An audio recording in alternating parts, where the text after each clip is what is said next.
But what do we say to that when people say this is like just a fix, so to speak, right?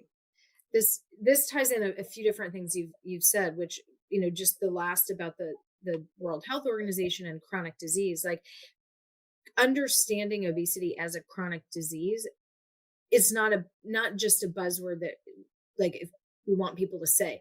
What that really means is chronic means a lifelong relapsing condition that may need varying amounts of treatment over time, right? And so if people actually understand, that's your benchmark. If someone understands what that means, if they understand what that means, that the biology is the component that is not functioning properly, then that is most likely that you'll need a biological agent to change your chemistry and stay at that weight reduced state, or Yeah. however we phrase it, right? Uh-huh.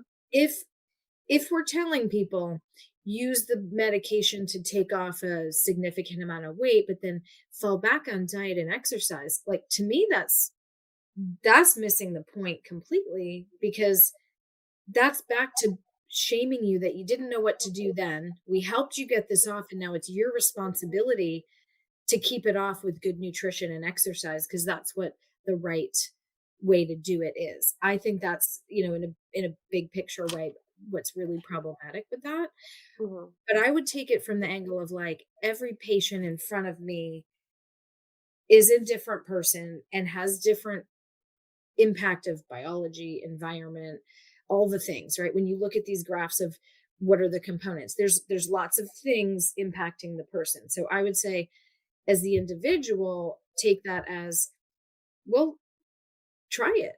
Try and experiment with yourself, right? We're finally moving away from, like, just one med, just one surgery. It's like, let's take the person, experiment with what we have available and see how they respond, and go from there. And then, hey, maybe then like, I don't want to minimize nutrition and exercise as part of the conversation, but it's not Yeah. the only part of the story. And when you True. tell people that they can maintain their weight with your special program and your special diet and supplements and exercise regimen, like, for me, that's a big red flag. But I think we kind of need to go into it with an assumption that you'll always need treatment to some extent, and varying degrees of what that treatment is are going to differ by the person, and that's where you have to have a good team of people that are willing to go on that journey with you and help you figure that out. So I guess I would just say, for the individual person